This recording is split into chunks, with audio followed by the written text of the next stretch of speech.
the Nidalee be left up this game? These are questions, and the answer is no to the Nidalee, but possibly to the Vladimir, depending on whether ESC wants to take out the Trundle or the Sivir again. The question is Vlad something that KT won a first pick for flying that mid lane? Well, we won't get the chance to find out as it is banned last. And Aurelia hovered early on. Not sure if we'll see that as a first pick on blue. It is a bit possible. It's going to be the Sivir. Or possibly the Ashe if KT really wants that takeaway from LokeN. Well, they're really playing around with it. Just go for the Draven. First pick Draven. Okay, well, they're spelling KT again. So what it is, guys, is KT, when you write it in Korean, actually has 3 syllables. It's K-E-T. And so that's what he's doing with the first syllable of these champion names. He's actually found 2 ways to do it with Kale. He's been doing Kale, Evelyn, Teemo. Yeah. Or Caitlyn, Ezreal, Teemo. These are both ways because they both have the same characters at the beginning. So that's what Ssumday's been doing, in case you were curious. Well, in the end of things, it will be Viktor for Fly. Had a very good game on that one. Had only one misplaced, not Chaos Storm, one misplaced Gravity Field, where Score dodged that Ashe arrow with a repel. Could have potentially saved his life had he placed the Gravity Field a little bit further out, but outside of that, it was a very strong performance on the Viktor. Came in second in damage to champions underneath of Ssumday, who was the obvious contender for first place. Yeah, absolutely. And will Bless go with the Elise here, which they prioritized the Rek'Sai earlier in the series. Remember that Score is undefeated on Rek'Sai in terms of games this season. He's only played 3 games. He's played more Kindred and Elise. Well, Score did have a much better game on the Elise in the second go-around, compared to the first, so would be a little bit of a takeaway. Oh, okay. Well, that's going to be a last-second flip to the Fizz. This could be just a takeaway pick from Ssumday, too, who has shown that he is extremely strong on the Fizz pick also, but Bless thinks he's confident in whatever matchup. He did get that quadra kill in the game that had to be remade. So Crazy has been pretty good on the Fizz. Struggled a little bit early, but certainly made it count in some of those team fights. What are the odds that this is a mid-Fizz? Possible, but probably pretty unlikely, given the state of mid-Fizz right now. Tempt has played 1 game of mid-Fizz this season. So there's a little bit of flex potential. Sure. Gotta give it a little bit longer before we figure out where that one's going to go, but Sivir grabbed up for LokeN. Arrow thinking about the Lucian. And they want this Elise again, and a pivot to the Lucian on the side of KT. Lucian seems to, as we've gone on in this patch, at the beginning of the week, Lucian was still banned a lot. We've seen it now fall through pick and ban on numerous occasions as teams get a little bit more comfortable with 6-11. But obviously still a very powerful choice, and I think that we'll see a lot more Lucian when Sivir is selected, because the nerfs to his Piercing Light hurt a lot less against Sivir than they do with champions that have longer ranges. So the 200 unit nerf on his Q is not actually going to affect the Sivir versus Lucian matchup very much. Well, Braum going to be taken here, so Braum, Sivir, and Graves in the jungle for Bless. Yeah, really big difference this time around from the likes of ESC. Very low range composition. We look at Graves, Fizz, and the Sivir. They're going to need some form of, I think, mid-wave clear here. They want to make the most out of this. Hachani flashing the Taric, and we know when it comes to Hachani, it's not just to mess with Dongjun. No, it's not. He has played a couple games. All of his MVP points, I believe, are on the Taric. And we've seen it banned, as we see many times teams ban that Taric away from the likes of KT, and we've seen one instance of Renekton. It was played by Crazy, but I think you maybe go for the Trundle here instead. Dare Crazy to play something that is going to be more carry-oriented in that top lane and try and play it into you. Taric again locked in. for Hachani. Well, that's exciting. Hachani got his first double MVP by playing this Taric. He's back-to-back on that, and now we can see the last pick. They're hovering top, so this could be a mid-Fizz. Yeah, very well could be. And we've seen the Gnar versus Trundle matchup a lot more frequently recently. It's been pretty common over in the EU LCS this week. Of course, the Swain's still available. Yeah, we saw Gnar twice yesterday, yeah, I believe. Yeah, so the Gnar, we also saw the Gnar Trundle matchup here with Frozen Mallet as a first item.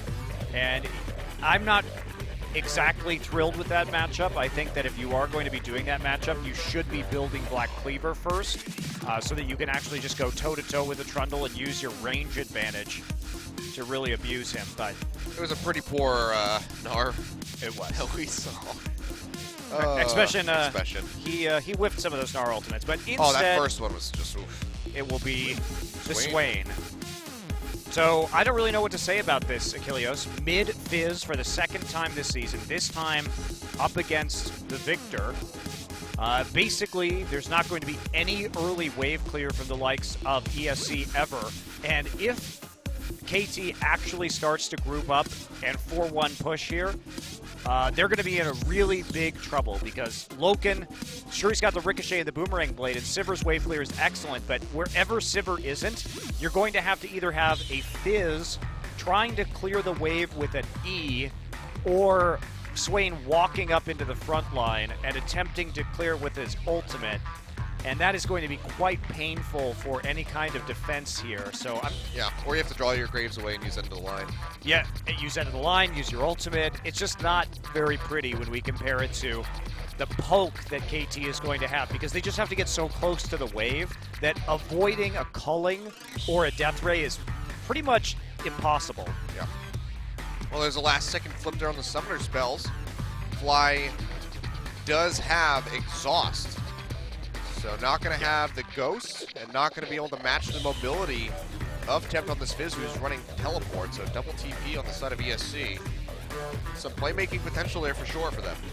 Yeah, well, they've got to run on that. They couldn't make it work in the last game. They had, what, 4 global abilities, 2 teleports, Gate Destiny, and a Rexile. They couldn't do it. Well, see what happens. KT looking to close this out 2-0. Taric back on the map. Let's see what happens. We get straight into game 2.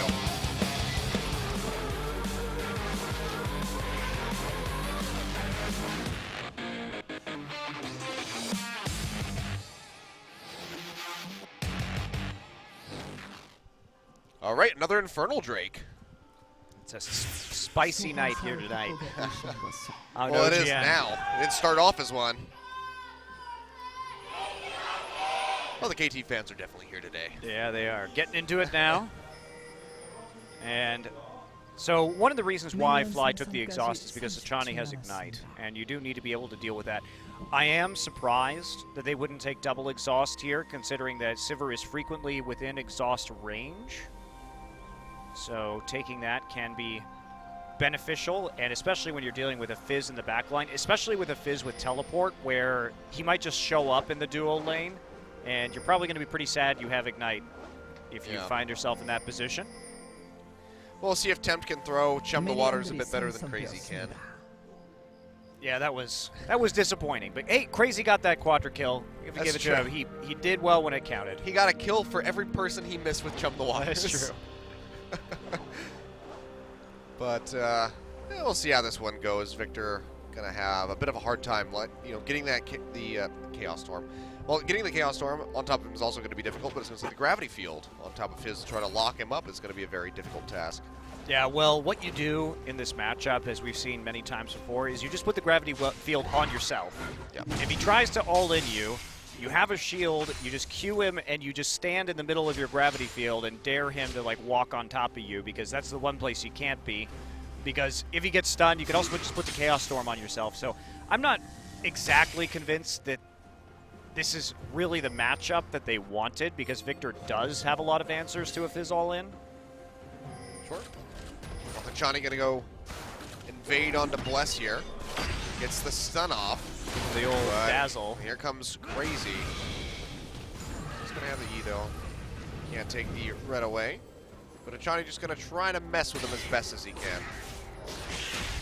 be pretty effective. Ssumday, He's roaming around. Yeah, he's walking up to the top side now. Decided that after the weak side jungle clear, which they actually get away with, they get a full weak side clear. You don't see that very often these days, where a jungler and a top laner can actually move through that entire side of the jungle. But it's going to be a pretty nice boon for them, actually. Yeah. Considering that KT now is going to be able to take away at least the Raptor camp in the top side, and it's going to be a little bit less jungling there from Bless. So not a lot of punishment there, honestly, from Key, compared to even just the light punishment that Hachani was able to inflict. Well, they'll both meet the tower at a similar pace.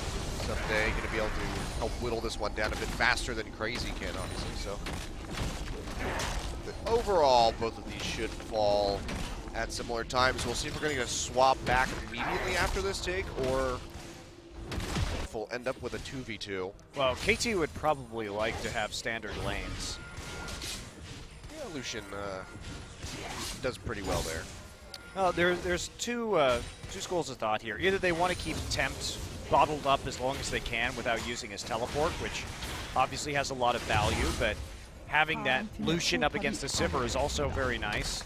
And the Swain is not going to be able to do much to the Trundle early. Ssumday actually, unfortunately, takes a couple of turret hits right there, as Minion's not quite in position for him, but he's got a really nice push back. Actually, he's going to push it out. It was going to push back slowly towards him. However, he wants to get as much farm as he can before Key and LokeN show up. Yep, well, they have that ward further up the lanes. They do see them coming in, so they'll be able to retreat out safely. Yeah, that ward is both standard and necessary. You can also see it down at the bottom side, because basically what you need there is you need the information as to whether or not there's two people coming up or just one person coming up. That's why you put it at that specific location, where if they walk into lane and the support ducks into the jungle by Krugs, you are going to see them. Typically, you'd also have a ward at the Tri-Brush, as you can see on the bottom side of the map from ESC, where they have it at both entrances. And the other ward is just in case there's somebody to be coming in straight from the base gate through the jungle that you wouldn't see otherwise. Because if the enemy team just sends one player, then you can just stand here and do what Ssumday's doing, except you actually farm. He is actually being very cheesy right now, but he's gotten a level advantage out of it. That is hilarious. And they may be able to make a play off of this. What's he going to do? Is he going to... No, he's just going to stand at XP range. Well, they're going to see that Crazy's coming nearby. So this is risky for him. But he's getting an advantage out of it. There's no denying that. This is actually hilarious. Wow.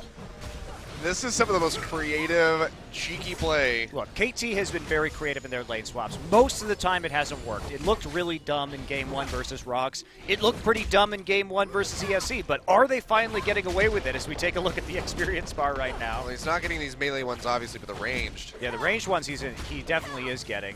Yep, bump. And he's going to be able to hit level 4 here. They don't know where he is on the map either.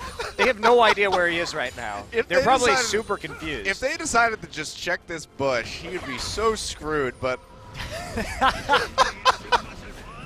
He actually might be able... Oh, man. If Score was here, they may be able to kill Crazy. Imagine Crazy's face as Ssumday it just appears from this bush.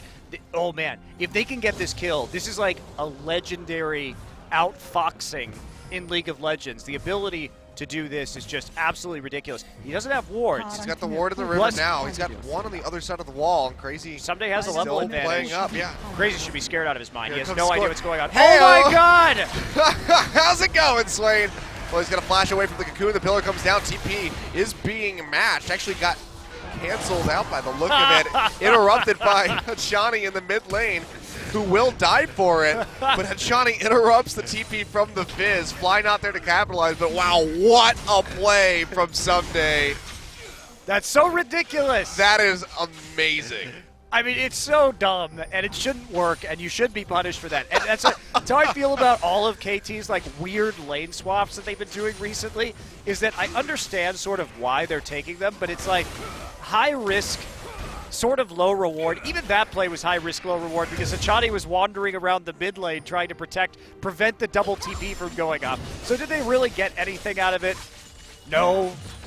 I mean, except they get a free TP play. Well, they're so gonna, maybe they can get something out of it yeah, now. they're going to try to get something out of this here. He still has heal and flash for LokeN. TP coming in from Crazy. He's going to have that never move, trying to land it. Flash away by Ssumday, though, and LokeN flashes back down the lane. Arrow here to try to capitalize on the kill, but he might die for it himself. Will get locked up and goes down. That one goes over to Bless, who gets locked up by Hachani with the stun. Crazy having to retreat. There's no turret nearby. Bless goes down. Fly finding that kill. Nice, Hachani a hit move. away from death. Or from the stun, rather. Never move will connect on two of them. That looks like it's going to be the end of it, but it's a 2-for-1. Arrow, the only one dying on KT. They get LokeN and Bless for it. I feel like KT, these moves that they do are just designed to confuse their opponents. I would be tilted. I would not know what was going on in this game because KT is acting so weird. And they come in again with Ssumday, this time because they pushed out that top side and got the kill. They had time and pressure to actually make this play. Hachani gets there. Again, he's not level 6 yet, so he can't offer any kind of actual immunity to his teammates. But they managed to nail a couple of kills, and they nearly get a third one, too, if not for that never move. Yeah. That was very well placed. But, wow, what a play. You can see Infernal Drake taken by KT. Hachani locked up in the pit, however. That's fine. So they do get the objective for themselves, but they lose the Taric. Hachani's just sad because he doesn't have the most deaths in the league anymore. He's actually number 2, Achilleos.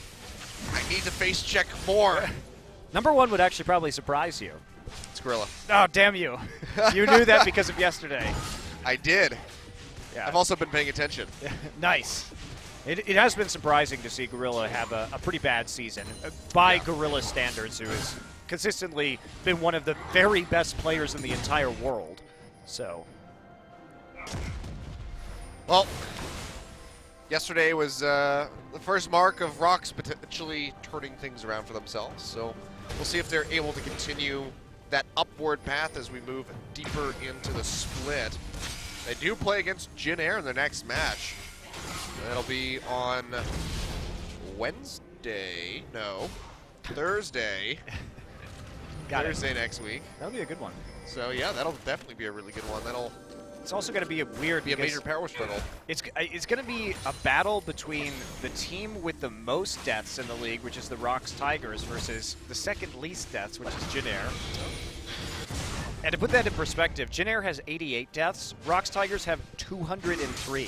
So significantly more. Jesus, that is a divide if I've ever heard one. We can see though KT is going to force their way in onto this Tier 1 mid. He is arriving, trying to block some of these autos. Gravity Field comes down, will condense that wave. Meanwhile, LokeN taking a good chunk. KT knowing that his support's not with him, they want to take advantage of that. I don't know what to think about these KT lane swaps. They get me excited about watching KT now just because they're either disastrous failures like the one and game 1 against Rocks Tigers, or they're just these sneaky little successes like we saw there. And because they are in control of this game and they totally surprised Crazy, the other thing that we have to consider is that Crazy may not have known that Ssumday didn't TP into that lane, in which case the TP at the bottom side of the map may have made a lot more sense to them. Yeah. So it's because it happened so quickly afterwards. That Ssumday play, that's something that I would have expected to see in like one of Video Game Donkey's videos had he made like a Trundle highlight. Like just sitting in the bush, just spamming the dance. And waiting for the caster minions to die so you get XP, and then waiting forever for your jungler to come up there to kill their top laner, and then TPing and getting a couple assists in the bottom side. Yeah, it turned out to be a really good play, but what KT does is they seem to just baffle their opponents right now. Rocks, when they tried to do that against Rocks, responded super well to it and just took the advantage that was given to them. But ESC had no idea what was hitting them, and as soon as you go off script like that in lane swap. Oh boy, score though. He gets slowed up, goes immediately on a repel to that Scuttle Crab. He's taken quite low, gets locked up on the concussive blows, but a huge burst of damage come out as Fly joins the fight. Arrow gonna find the first one as Tempt goes down. LokeN just having that Chaos Storm tick away on him. He's gonna go down Ssumday. Feeling confident, just gonna tank up underneath this tower, throws up the Subjugate. Hachani will confirm the kill on the Bless. 3 for 0, nicely played by KT, turning around what looked like a really bad scenario for them. And Crazy just didn't TP into that fight. Ssumday came in, it ended up being a nice reactive play there from KT, but they just didn't have the firepower thanks to Crazy's lack of involvement. I mean, he's still working on his Rod of Ages, so all this early aggression from KT Rolster has been doing work for him. I think he's still recovering from that play. So, I mean, Score gets caught out a little bit here, has to go over with Repel to the Scuttle Crab, but it was a really good dazzle from Hachani to stop people up, and then Score on the flank here. Doesn't quite die, actually manages to back out there with the Bastion. And you'll notice that Hachani just keeps his ultimate. He doesn't even have to use it in this engagement. Yep. So he was really confident that Score was not going to die right there.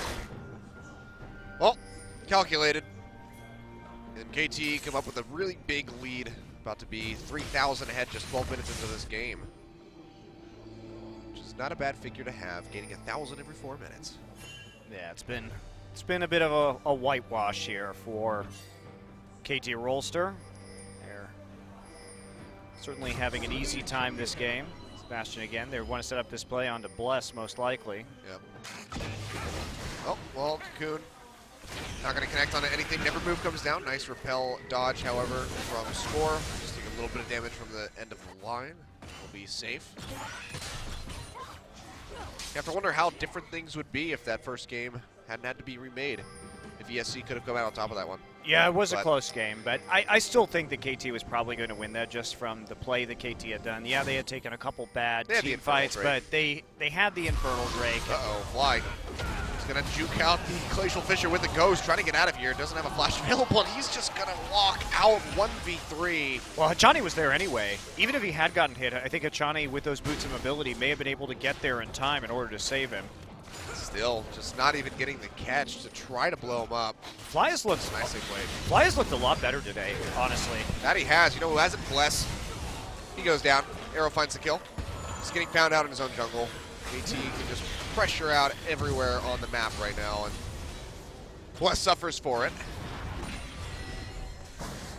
Yeah, just putting down the pressure, not giving. And this is the problem with ESC's composition: is if you fall behind early, well, you have a lot of problems just clearing these waves. And as you can see, KT has 3 waves pushed up to tier 2s, which, you know, really shouldn't be happening here at 15 minutes into this game. Yep.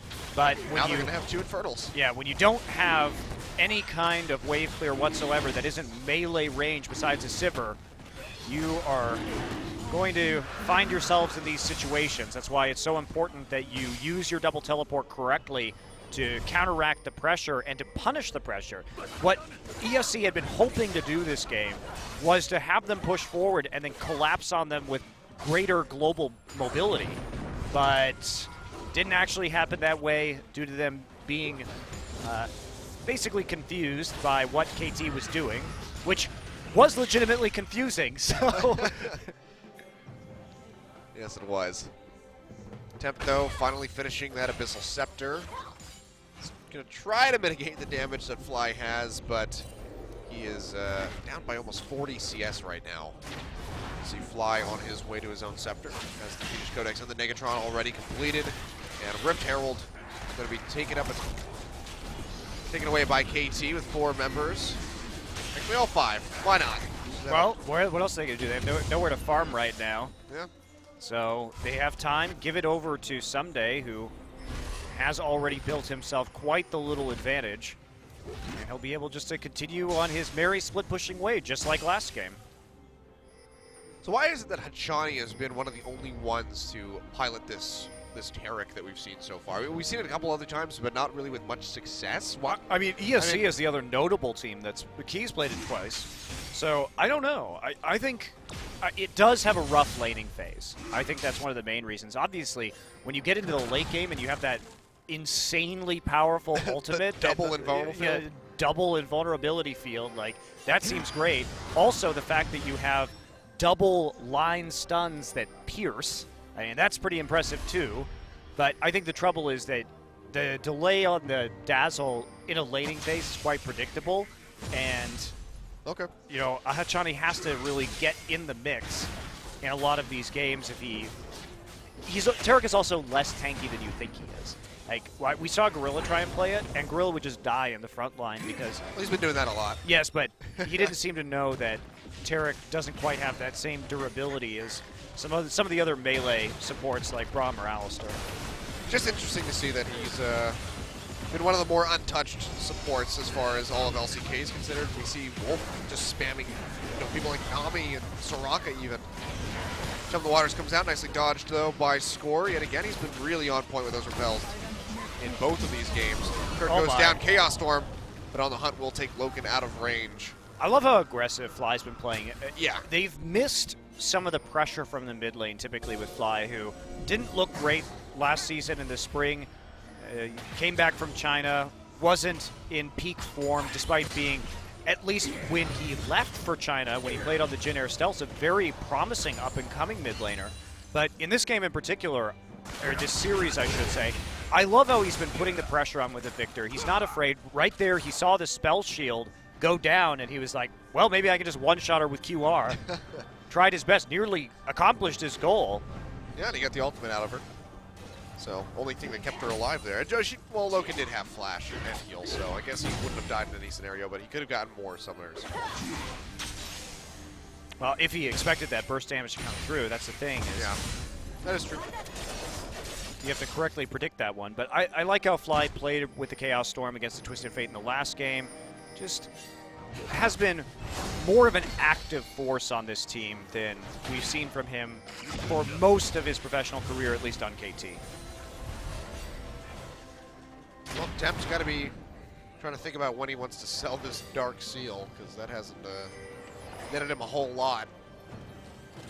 Yeah. Still getting pushed around as far as CS numbers go. He may not sell that just because the extra 15% sustain is nice against Lucian and Viktor. Remember that people are pretty much guaranteed to get hit by poke in this game, and there isn't counter poke on the like of ESC besides Boomerang Blade.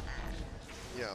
Meaning that the Dark Seal may be worth just keeping around so that you don't have to recall quite as frequently when you find yourself in a poke situation. But this game is pretty much over right now. KT, it's looking that way, with an enormous advantage.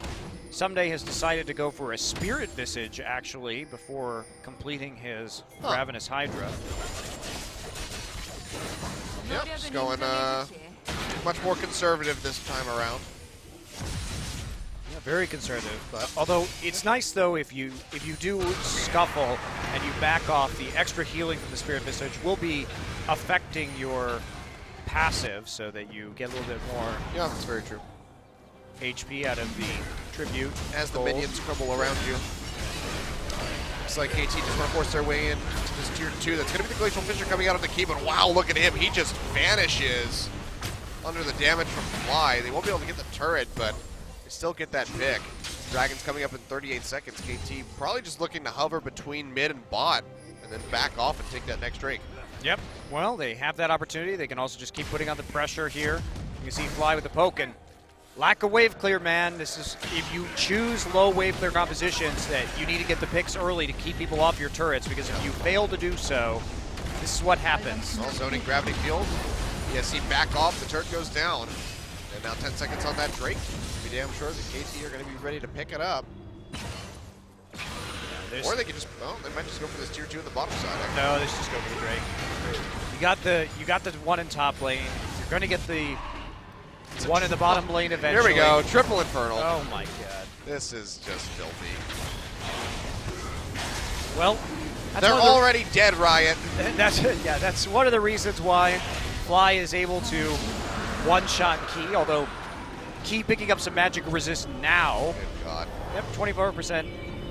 He's at 242 AD with a call. Okay, now Black Cleaver and a Yomu's.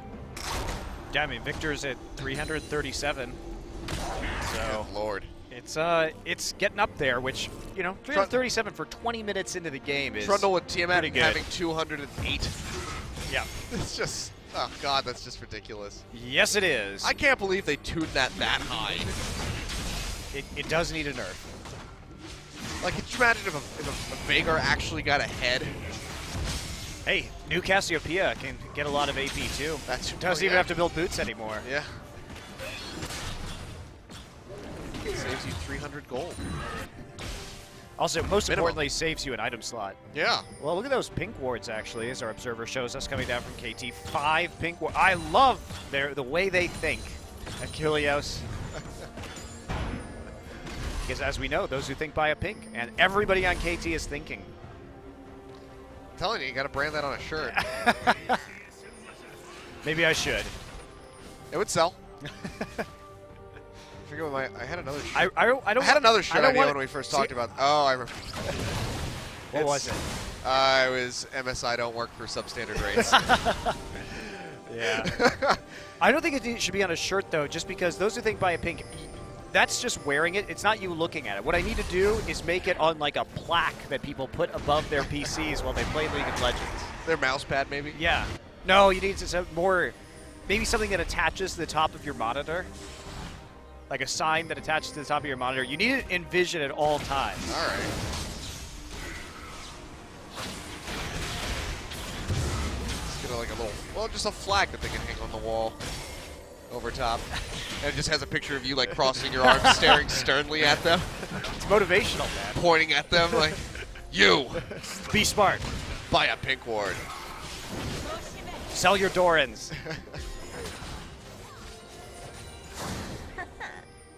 Is it 40 minutes in the game and you still have a Doran's ring? You might be an idiot. That's not how you get to Diamond. I'm going to get to Diamond using only nothing but Doran's items, mark my words. I'd be impressed if you could do that. That would be, I might be the best player in the world at that point. The Doran's challenge. Oh, God. I would never want to suffer that hell. I'd actually be impressed if somebody took the Doran's challenge and tried to see how high they could get in the ladder, building only Doran's items. All right, Apto, let's go. I'm calling you out. Monte Cristo's Doran's challenge. I'll just ruin solo queue for everybody else. It's already ruined for everybody else, let's be real. It might improve things. It might, I don't know, bring some spark of fun back into the game for millions of people. We've had the, stacking items full bravery challenges, but not the Dorans, full Dorans. Certainly would be an interesting style of play. I mean, really, if everybody in the game was all building nothing but Doran's items, it's a pretty level playing field. Well, that's true, but it's about how far one person can make it in the ladder. I'm saying if everybody took the Doran's challenge. Probably be really long games. I'm going to wait a week. I'm expecting a tweet or several tweets with screenshots of people with all their match histories. All right, Red take it away here by KT as they set up for this Baron. Still tons of pinks in the inventory. That's what we like to see. Arrow needs to go clear out the bottom wave, but then they can actually make a concerted push here for the Baron buff, which at their 10,000 gold lead should be relatively easy for them to acquire. And their 3 Infernal Drakes. I thought you were going to say Arrow needs to go buy another pink ward. It's like, he just put it down. No, he's okay. It's like, he just used it, Monty. Have That's mercy. fine. If you have it in a useful location, like where your team is trying to do Baron, you don't have to buy another pink. Yeah. It's also not worth backing when you might be able to find an opening and then take the Baron. Yeah, which seems likely. Yep. They are 100 south of a 10k gold lead. Maybe they're just going to wait for the next break, actually. I don't know. This seems excessive by KT. You have 2 turrets down the mid lane. You can push it so far up. You can fall back at any time you want. There go the rest of the pinks. All right, so we are... They might just try to bait this one out. There's no vision. Oh, they should do Arrow and score. Yeah, they're just going to start this off. They have Fly on the other side of the pit, trying to zone him off. Let's see how long he can keep busy, crazy, coming around the backside. Was spotted by the pink by the red brush. Gravity kill goes down, not going to lock up Key. Bless looking for a steal potentially over the wall. KT are just going to delay this. Ssumday getting ready to push in. Exhaust used by Key. Bless goes into the pit, but Baron's still insanely high HP. He's going to get popped. Bless goes down. Baron confirmed double kill here for Arrow as he takes down Key. Crazy on the run. Looks like he will be able to waddle his way out. But, yeah, 2 more down. Baron over to KT, and they have the end of this series in their eyes at the moment. Yeah, really a little bit more of a 50-50 than you'd like to see with a team that has a 10,000 gold advantage. Bless managing to get back into that pit with his flash. but was focused down pretty quickly. They just didn't turn on him fast enough, and so he did have a shot at it, but... Well, Chumley Waters goes out, just tickles Hachani. Now Ssumday just taking up in that back line, almost takes out Tempt. Gravity Kill not going to lock anybody up. Arrow going to have to be a little bit careful. It's worked down pretty low here. It's going to be the inhibitor going down. Now Hachani just sticking up in that front line, trying to get a stun out, but just doesn't have to cool down up quite just yet. So they're going to rotate down to this mid side, work this down. They also have that bot lane crashing in. So this could just be a triple inhibitor take with Baron empowered minions by KT, which is just putting the nails in the coffin here for ESC Ever. Yeah, really smooth transition. LokeN's still dead, so easy 3 inhibitors. That's what you want to see. If you're KT in this situation, take it out.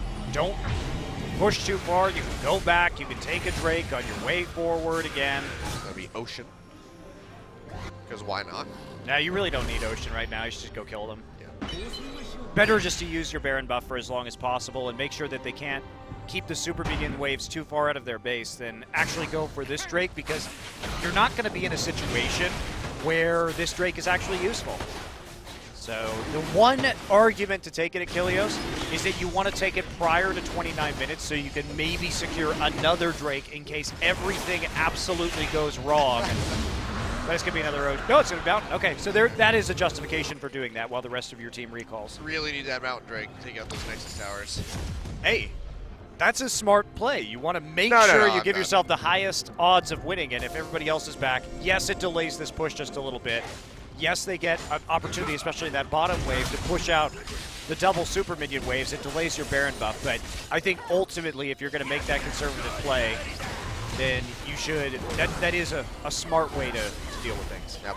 See Ssumday having zero worries whatsoever as he just roams up to that top side to continue the double minion wave push. And this is basically the Alamo now for ESC. We'll see if they're able to do anything to delay this game even further.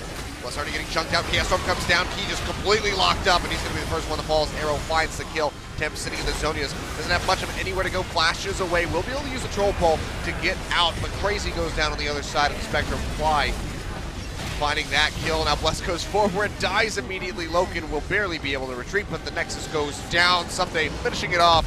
And that is going to be the end of the game, a 2-0 for KT Rolster. Second game ending in sub 30 minutes.